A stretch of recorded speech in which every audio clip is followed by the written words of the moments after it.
Jai Baba Jo Pribale Ki Jai. Bodhiye Baba Jo Pribale Baba Seva Giriji Maharaj Ki Jai. Bole Tara Guru Pahadi Baba Giriji Maharaj Ki Jai. Om Namah Shivaya. Om Namo Narayana. Mahadeva. Un saludo fraternal. Estoy transmitiendo hoy desde la ciudad de Bogotá, aquí en las montañas de los Andes, en la cordillera oriental. Para nosotros es un gusto estar en este satsang. Cuando estudiamos los Vedas, los Shastras, nos sentimos felices. Eso de estar felices es porque el alimentarnos del conocimiento, nutrirnos de la sabiduría, es algo que nos genera una gran satisfacción. No solo de pan vive el hombre.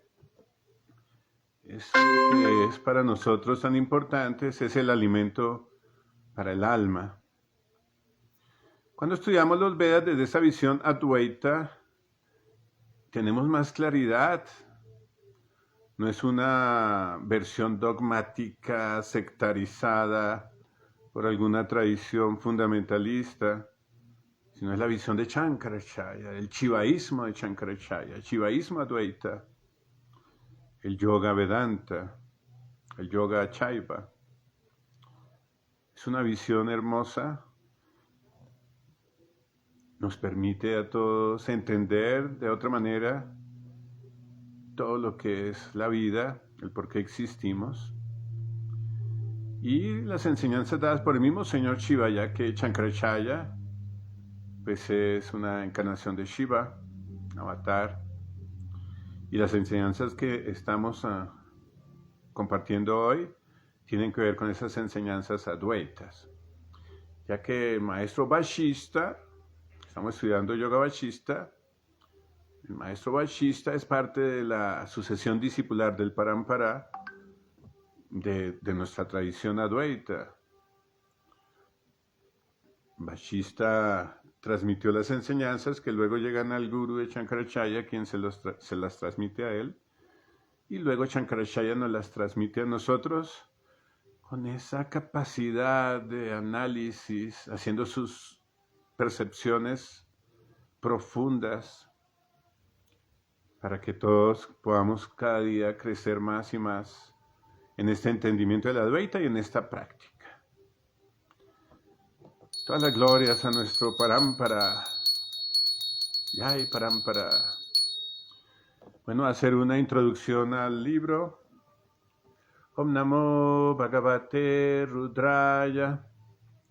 Om Namo Paramashivaya. Om Krim Chrim Krim Klim Aim Saraswati Ji Namaha. Om Gang Gang Gang Gang Ganapataye Namaha.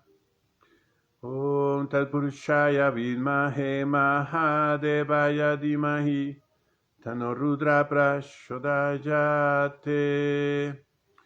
Om Shanti Shanti Shanti. Om Shanti Shanti Shanti Ji.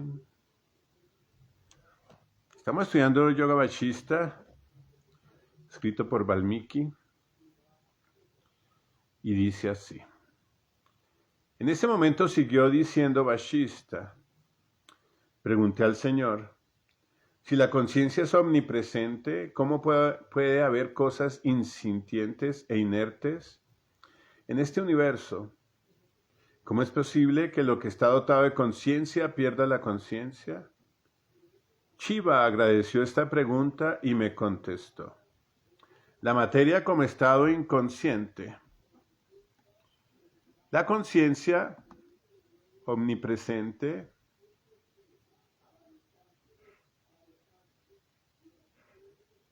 espérate un segundo que se me perdió.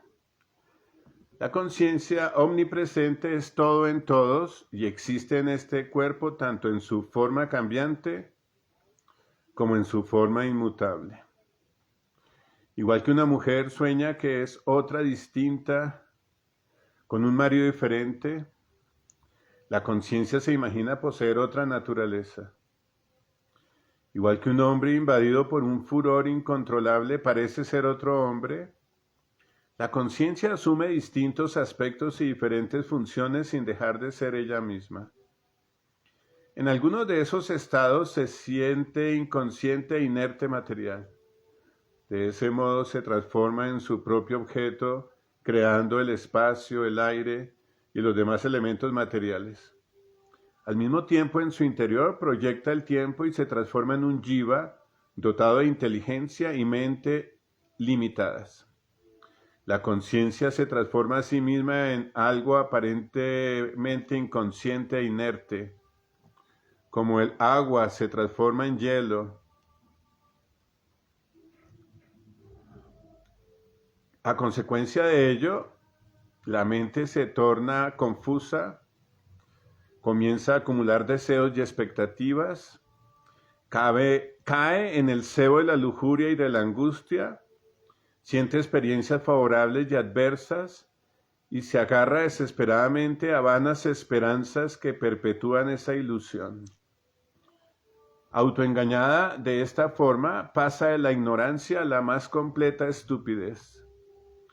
Durante la infancia, la conciencia engañada está a merced de los demás.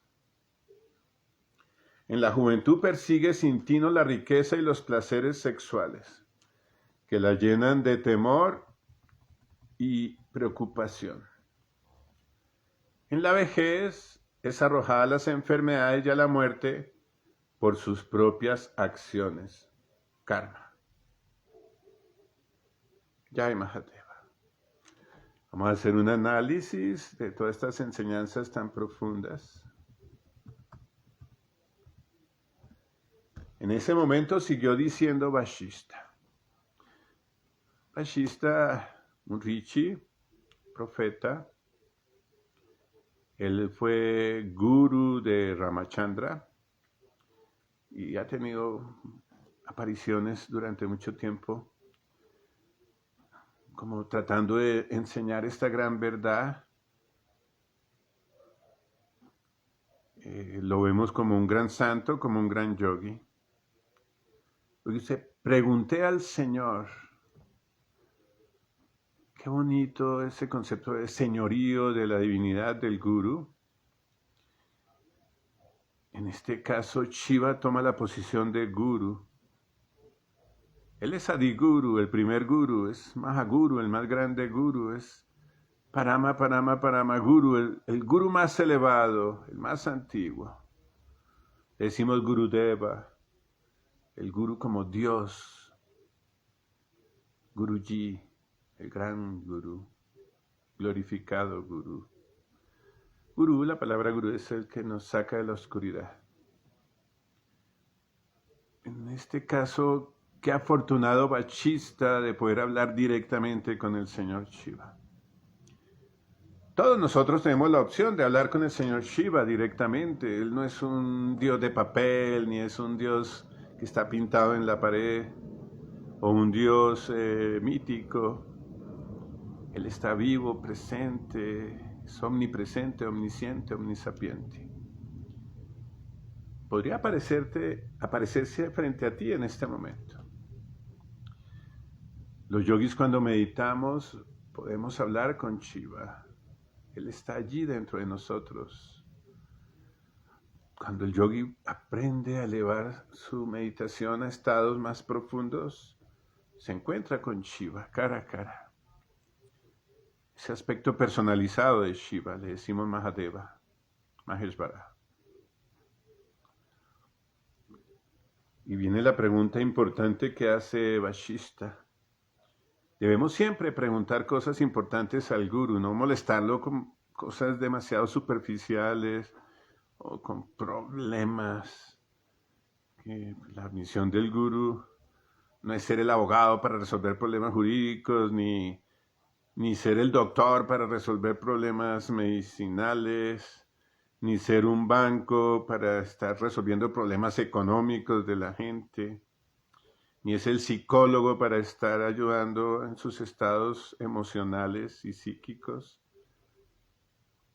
La verdadera misión del gurú es ayudar a entender estas verdades trascendentales y guiar hacia Mukti, hacia la comprensión de la verdad más profunda de los Vedas, a que cada discípulo, cada ser humano, a través de su darshan, pueda llegar a Nirvikalpa Samadhi, salir de este samsara, de este enredo. Si la conciencia es omnipresente, ¿cómo puede haber cosas insintientes e inertes en este universo? ¿Cómo es posible que lo que está dotado de conciencia pierda la conciencia? Imagina esa pregunta. Qué hermoso cuando vemos al maestro preguntando esas grandes verdades trascendentales. Si la conciencia es omnipresente, la conciencia está presente siempre, en todo tiempo, en todo espacio, en todo lugar. Está en cada célula, en cada átomo, dentro de ti, fuera de ti, en la estrella, en cada animalito, en cada planta, en todo cuanto existe. Todo es conciencia. La conciencia es otra forma de llamar a Paramashiva, la divinidad suprema. Y luego dice, ¿cómo puede haber cosas insintientes e inertes en este universo? Parecieran el reino mineral, como pareciera estar ahí, no siente, pareciera inerte. ¿Cómo es posible que lo que está dotado de conciencia pierda la conciencia? ¿Cómo es posible que los seres humanos que deberíamos estar siempre en ese estado de conciencia pura, elevada, supraconciencia, perdemos esa conciencia y actuamos como animales, como ignorantes, a veces con actos totalmente asúricos, sombríos?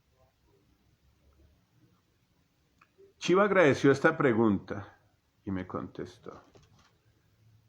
La palabra Shiva significa el bondadoso.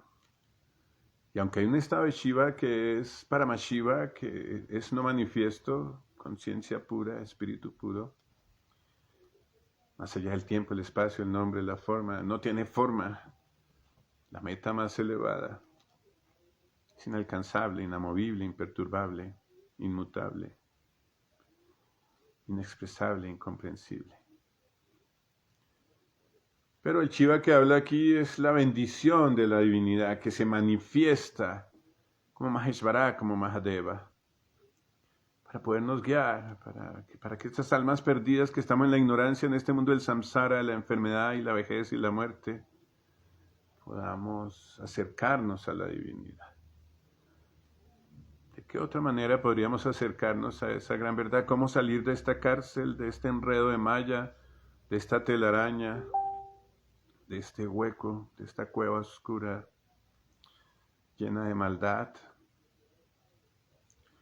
de este océano de la nesciencia, de la ignorancia material? Solo a través del Guru. ¿Cómo alcanzar algo que es inalcanzable? Es la bendición del Guru. Agradecemos al Guru, a Shiva, que nos habla como Guru, y a Shiva que se manifiesta como los Gurus genuinos, los Gurus iluminados. Porque cuando hay un Guru encarnado, físico, es Shiva quien habla a través de él. Él es un instrumento de la divinidad, es Shiva mismo. Entonces Shiva agradeció esta pregunta y me contestó. La materia como estado inconsciente de la conciencia, como un título, un subtítulo. Entonces nos va a hablar de la materia, este mundo material, todo cuanto existe en este mundo material. La conciencia omnipresente es todo en todos.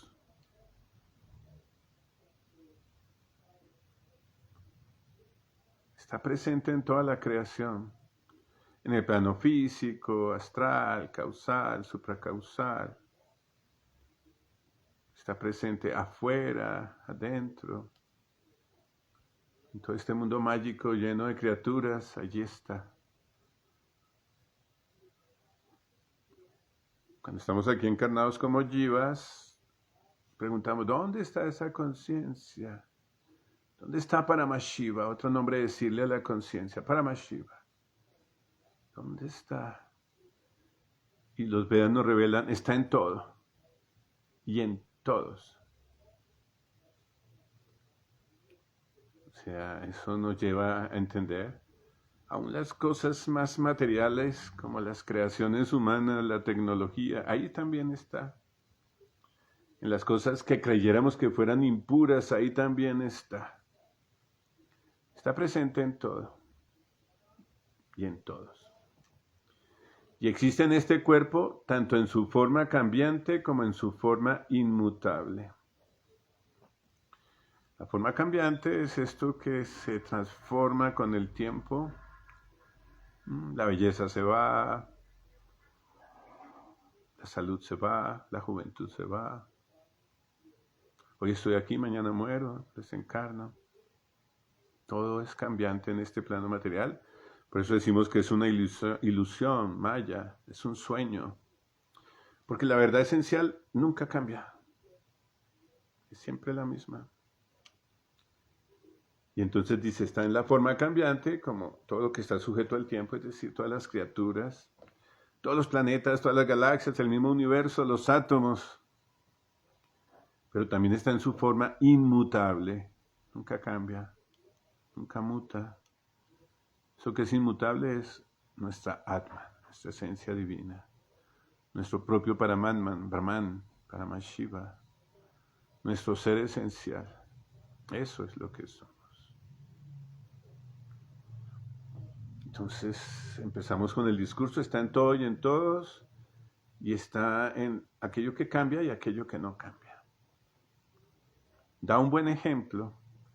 Igual que una mujer sueña que es otra distinta con un marido diferente. La conciencia se imagina poseer otra naturaleza. No es una historia machista. A veces nos juzgan de machismo. Es una realidad. Una mujer puede tener ese sueño. Por eso lo ponen en este ejemplo. No es que sea malo ese sueño, ni que sea una persona que la vamos a juzgar de pecadora, de adúltera. Es simplemente un ejemplo. Que está casada, tiene sueños con otro hombre. Y sí, pueden ser sueños que vienen de vidas anteriores, porque no solamente estamos casados aquí ahora.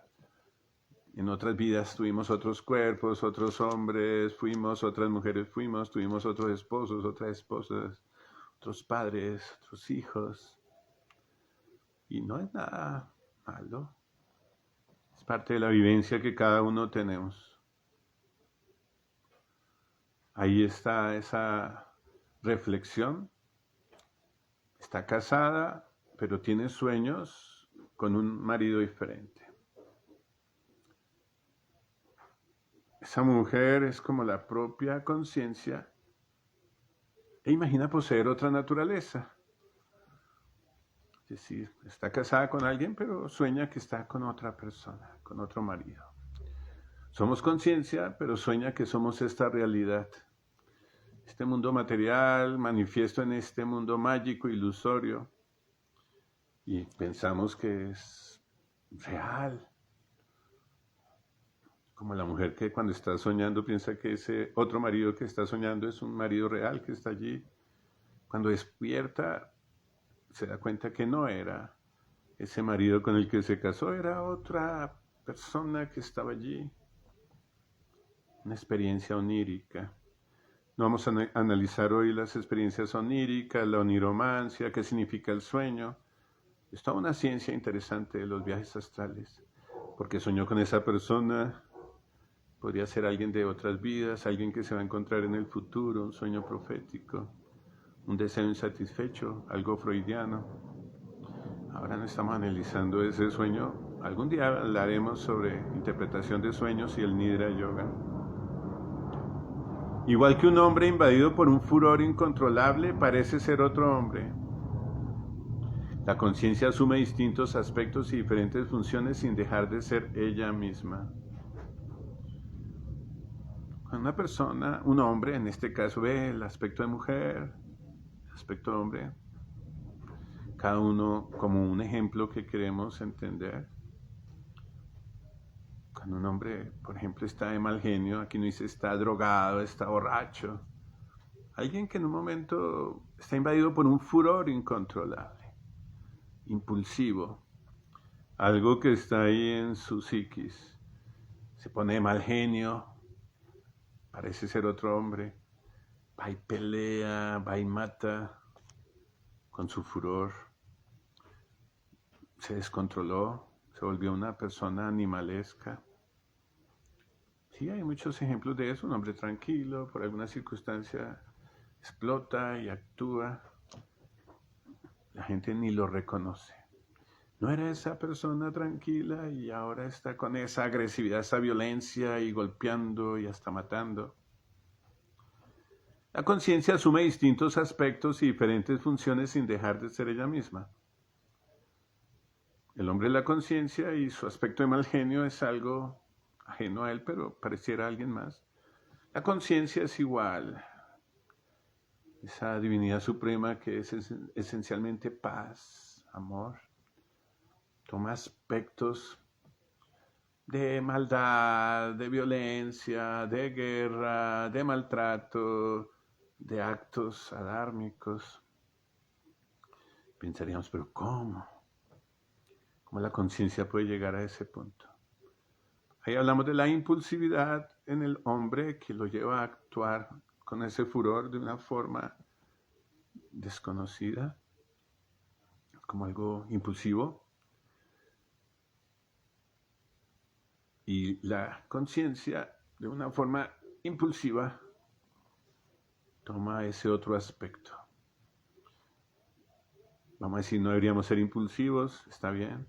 Entonces, un yogi no es impulsivo y puede tener una conciencia siempre despierta.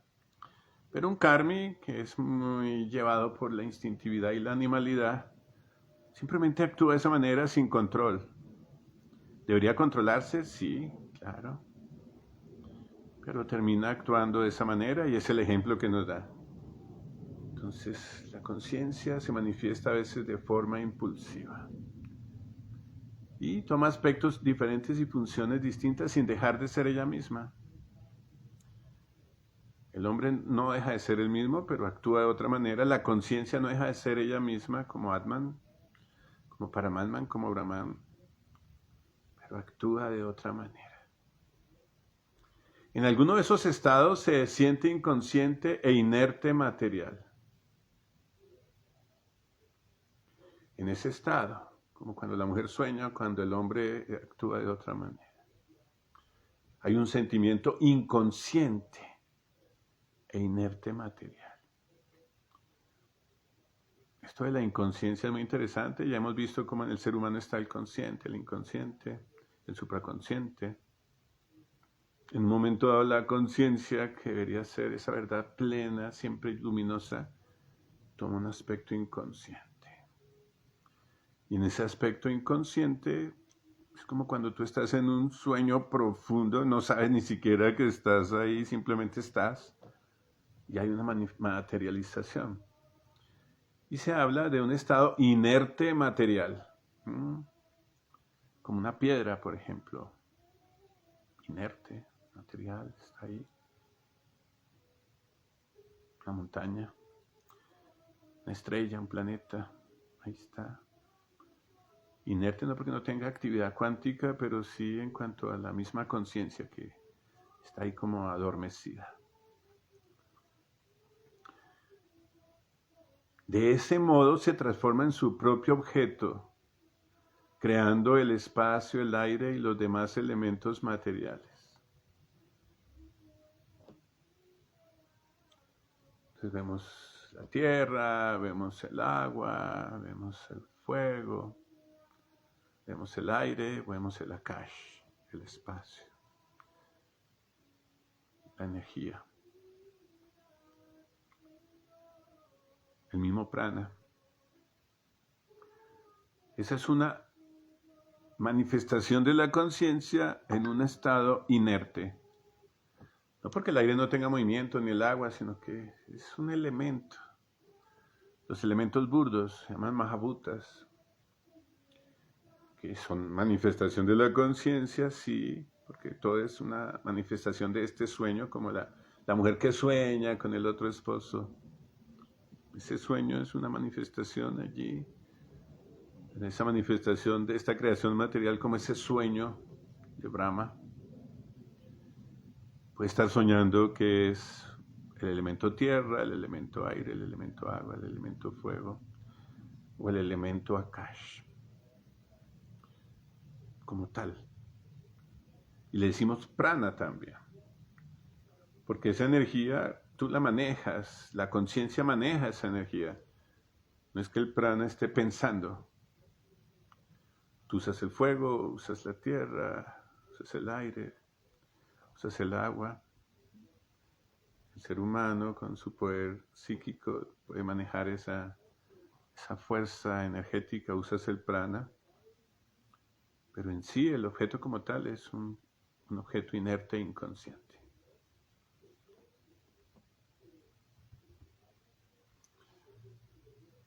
Al mismo tiempo, en su interior proyecta el tiempo. Se transforma en un jiva, dotado de inteligencia y mente limitadas. Surge el tiempo. Nos está hablando el señor Shiva, cómo va surgiendo toda esta creación. El tiempo sigue siendo inerte, inconsciente. Dice que dentro de esta naturaleza material, que hablamos de los mahabhutas, de los 5 elementos, ahí está el tiempo y empieza a surgir el tiempo como parte de esta creación material. Brahman está más allá del tiempo, es eterno. Paramashiva no tiene ni nacimiento ni muerte. Este universo material sí tiene un tiempo de creación y un tiempo de destrucción. Cuando surge ese concepto del tiempo, ya hay una creación material. El Brahman Supremo es eterno, Paramashiva es eterno, no tiene nacimiento ni muerte. Lo que tiene nacimiento y muerte está sujeto al tiempo. Y se transforma en un jiva. Hay 8.400.000 diferentes tipos de jivas. Les decimos jivas a estas entidades que tienen un ego, que aquí dice dotado de inteligencia y mente limitadas. Hay un tipo de mentalidad en los animales muy diferente a los humanos, o a los devas, o a los asuras, o a los yakshas, los rakshasas, los pitris, los gandharvas. Bueno, hay 8.400.000 diferentes tipos de jivas. No sea, 8.400.000 no es la cantidad de seres, de criaturas, son muchísimas, pero sí hay diferentes tipos de jivas, de cuerpos con egos que interactúan dentro de esta creación material. Pero habla de mente limitada, incluso el ser humano tiene una mente limitada porque hay temas muy profundos que tienen que realizarse, no pensarse.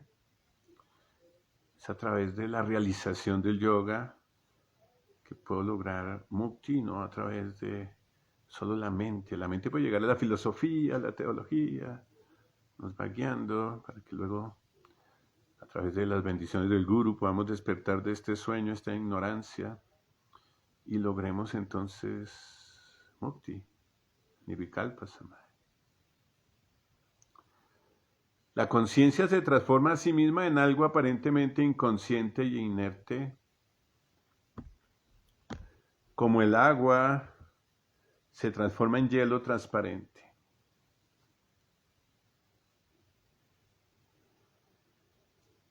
la conciencia que es el Brahman supremo, la manifestación del Atman, de pronto se manifiesta. Siendo conciencia, deja de ser consciente. Como el agua se transforma en hielo transparente, el agua es diferente al hielo, aparentemente un estado de la materia. Ya no es agua, es hielo. Ya no es conciencia, se vuelve una piedra, se vuelve la tierra, el aire, el fuego, el agua, el akash, el prana. Y se vuelve un jiva, inconsciente también. Porque los jivas, aunque tenemos inteligencia y mente, está muy limitada esa inteligencia. Y a veces nos comportamos como animales, los seres humanos, en vez de comportarnos como yogis. Y nos dejamos llevar de actos impropios, impíos, pudiendo siempre estar en ese estado de santidad e impecabilidad. Y dice entonces, a consecuencia de ello, la mente se torna confusa. Ya hablamos de la mente limitada.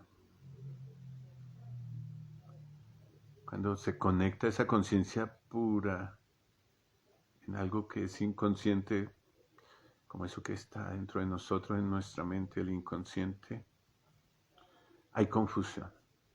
La mente se vuelve confusa. ¿Qué es la verdad? ¿Qué es la mentira? ¿Quién soy? ¿Dónde estoy? ¿Qué debo hacer? ¿Hago esto? ¿No como esto? ¿Cómo debo actuar? Hay confusión.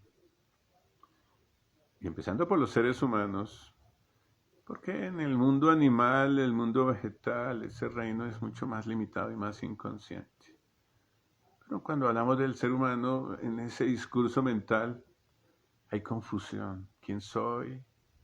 ¿De dónde vengo? ¿Para dónde voy? ¿Cuál es la misión? ¿Cuál es la verdad? La mente empieza a tener ese estado inestable. Lo que acontece actualmente en la humanidad, con tantas enfermedades psiquiátricas que tenemos porque la mente está confusa. Y luego dice, comienza a acumular deseos y expectativas. Algo que surge en nuestro ego, deseos. Deseo no tener frío, ¿qué debo hacer para no tener frío? Deseo comer esto, ¿cómo debo conseguirlo? Deseo tener esta casa o de dónde dormir y bueno, viene el mundo de los deseos. Y habla expectativas de que esos deseos se cumplan. Todos esos tipos de deseos nos van generando un enredo en el samsara. Y las expectativas que tengo sobre si llega, si no llega, me genera ansiedad. Cuando no logro satisfacer un deseo, viene el sufrimiento y la tristeza. Y vienen todos esos estados anímicos negativos. Muchas veces patológicos, otros simplemente naturales, como el estrés, como la angustia, como la preocupación. El deseo es el que nos va enredando más y más en el samsara. No lo decimos nosotros solo los yogis, lo dicen muchas escuelas. Comienza a acumular deseos. El cúmulo de deseos nos va llevando al samsara, a tener que reencarnar una y otra vez. Si no puedo satisfacer un deseo ahora, me tocará satisfacerlo después. Y viene el sufrimiento, y viene el enredo y la atadura al karma. Cae en el cebo de la lujuria y de la angustia. Un cebo. Como cuando van a pescar, ponen el cebo allí y pescan. Cae el pez, queda atrapado. Entonces la lujuria es un cebo que nos pone malla. Quiero alcanzar ese gran placer, esa gran satisfacción sensorial. Quiero alcanzar esa felicidad. seguramente en el placer, en la satisfacción. Y crece la lujuria. La lujuria no solamente es algo sexual, todos los sentidos tienen lujuria, quiero ver cosas más bellas, quiero escuchar cosas más placenteras, quiero comer cosas más ricas, quiero tactar cosas más disfrutables, quiero leer cosas que me gusten más. Y la lujuria enreda todos los sentidos. La mente también se vuelve lujuriosa, el sexto sentido que es la mente. Y de ahí viene luego la angustia. Porque cuando un deseo no se satisface hay angustia, o cuando hago algo que es inapropiado hay angustia. Y entonces el ser humano se enreda en deseos, expectativas, lujuria y angustia. Siente experiencias favorables y adversas. Ya entra en el mundo de la dualidad. Hay veces la paso rico, pero hay veces no. Hay veces hay frío, me da mucho frío, a veces no tengo frío, a veces tengo sed, a veces satisfago la sed. A veces tengo hambre, a veces puedo comer cosas sádvicas. Y viene esa dualidad. Y ese mundo de la dualidad es un mundo mágico. Me enredo en ese mundo de dualidad. Y surge el personalismo, las visiones dualistas, que nos enredan aún más en lo teológico y filosófico, con la creencia de dioses personalizados y todo ese tipo de diferenciación entre el creador y la criatura, y entre el tú y el yo. Nos está enseñando los Vedas, todo es conciencia, solo es conciencia, todos somos Paramashiva. Pero en esa caída de la pregunta que hace Bachista, vemos cómo nos seguimos enredando más y más en esa dualidad y en ese personalismo. Luego dice, y se agarra desesperadamente a vanas esperanzas que perpetúan esa ilusión. Esperanzas, quiero tener dinero, algún día seré millonario. Quiero tener amor, algún día encontraré una pareja ideal. Quiero tener un último carro, quiero tener el mejor celular. Y quiero viajar por todo el mundo. Y habla de eso como Maya, la gran ilusión. Porque se agarra desesperadamente a vanas esperanzas que perpetúan esa ilusión, la ilusión Maya. Estamos perpetuando. Mañana tal vez sí pueda ganarme la lotería. Mañana voy a conseguir un buen trabajo. Mañana voy a encontrar a esa persona verdaderamente amorosa y cariñosa. Y pasa el tiempo. Y la ilusión continúa, y no solo esta vida, sino otras vidas, y otras vidas, y otras vidas, y otras vidas. Estamos enredados ahí. ¿Sabe cuánto tiempo estamos enredados en eso? Hace mucho tiempo. Para tener este cuerpo humano hemos pasado por 8.400.000 diferentes encarnaciones, mínimo, más todavía. Un enredo de todas las encarnaciones. ¿Cuándo vamos a despertar? ¿Ah? ¿Cuándo vamos a dejar de pensar que en este mundo material está la felicidad y la plenitud, o que somos este mundo material, o que somos este cuerpo, o que es tan importante toda esta materia, esta familia, este hogar, esta pareja, este mundo? Todo eso es una ilusión. Es una ilusión. No significa ser irresponsables cuando logras la conciencia del yogi, pero también tienes que aprender a saber que todo esto es tan transitorio y pasajero, que si baso mi felicidad solo en esto transitorio y pasajero, por ejemplo en la lujuria, o en la satisfacción de los deseos, o en esas esperanzas, va a terminar sufriendo y seguirme enredando más y más en este mundo mágico ilusorio. Autoengañada de esta forma pasa de la ignorancia a la más completa estupidez. Está hablando el señor Shiva. Shiva mismo está hablándonos de todo eso. Autoengañada. Nosotros mismos nos autoengañamos. Maya está en nuestra mente. Nuestra propia mente es la que nos autoengaña.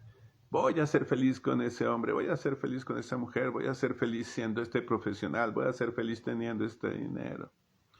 Voy a ser feliz satisfaciendo mis deseos, mi lujuria.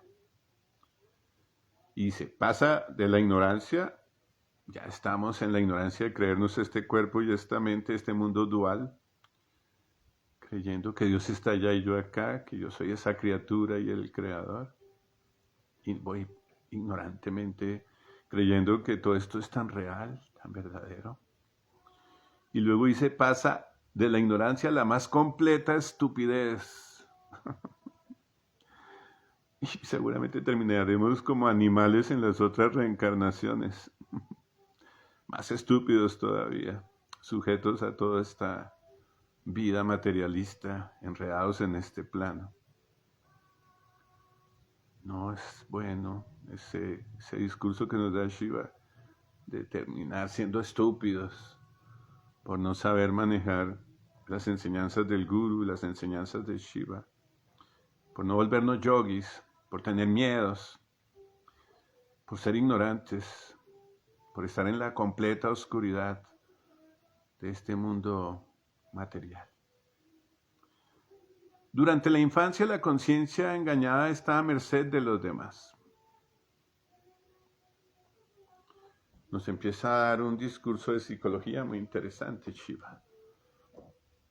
Cuando somos niños, pues la infancia, entonces, tanto en el vientre de la madre como en las primeras edades, estamos a merced de los demás. Mi papá me cuida, me dice, el profesor, mi mamá, mis amigos, la sociedad, la religión de la familia, la visión de la sociedad donde vivimos, los hábitos, las costumbres.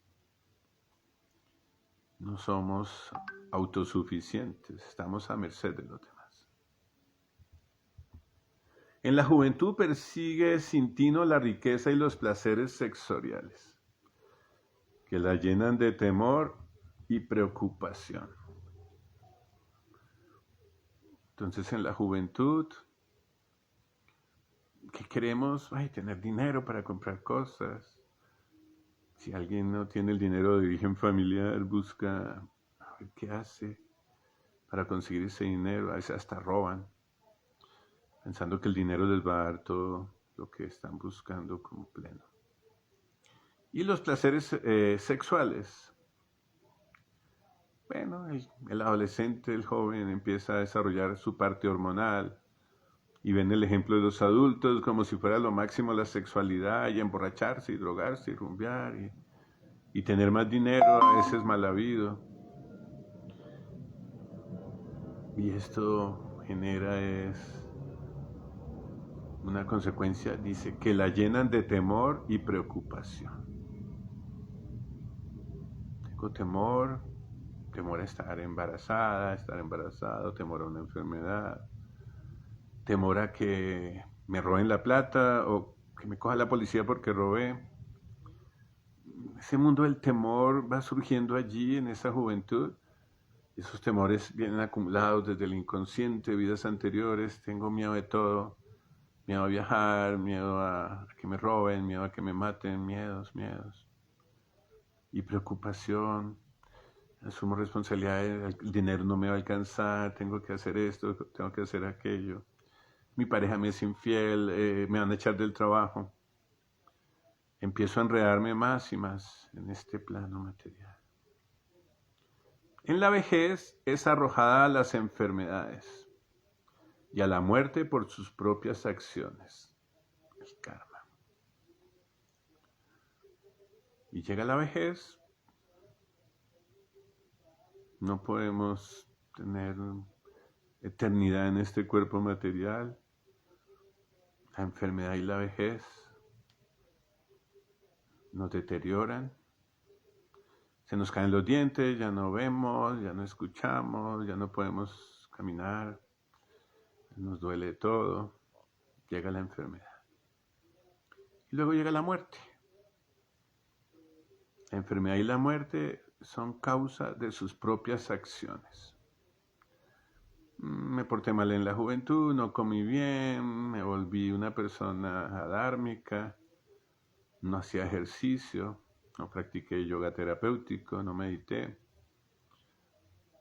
Bueno, así sea una persona muy yogi, de todos modos la muerte llega. El concepto de tener un cuerpo material eterno, pues se está trabajando. Ahora hay muchas tecnologías científicas que quieren formar cuerpos más longevos, pero es que ni el universo mismo es eterno. Este universo material tiene un principio y un fin, un nacimiento y una vejez y una muerte. Y todo lo creado, así sea por los grandes científicos que quieren crear cuerpos humanos que duren mucho tiempo, siempre la vejez llegará. Y dice que todo esto es fruto de su propio karma. Cada pensamiento, palabra, obra y omisión generan karmas. Hay karmas buenos, karmas malos. Las cosas buenas que hacemos generan frutos buenos y las cosas malas que hacemos generan frutos malos. Lo del bien y el mal no es un concepto moralista, que esto es bueno, que esto es malo, de acuerdo al puritanismo y el falso moralismo que nos han enseñado en las religiones. Pero sí tiene que ver algo con respecto al Dharma.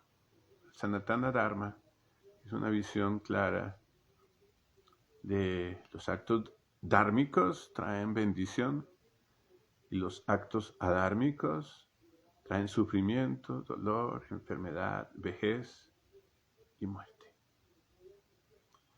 Bueno, esto es lo que tenemos preparado para hoy. Luego continuamos, cuando la vida nos dé licencia, en otro satsang. Seguimos estudiando este maravilloso libro de Yoga Vashista, las enseñanzas de Shiva. Agradecemos a Shiva que nos despierta nuestra conciencia hacia la verdad absoluta, esa verdad trascendente a la Advaita. No te olvides que somos realmente Atman. Y todo esto que nos está enseñando el Señor Shiva aquí en este discurso de hoy es para que despertemos, que empecemos de verdad a practicar yoga, a meditar, a hacer el trabajo que tenemos que hacer como seres humanos. Dejar de estar en el mundo animal impulsivo inconsciente, en ese sueño de Maya. Podemos despertar a la verdad esencial. Somos Brahman, somos Paramashiva. Hasta pronto. Om Namah Shivaya. Jai Mahadeva. Har Hara Mahadeva. Jai Shiva Shankar. Jai Baba Jo Privale Ki Jai.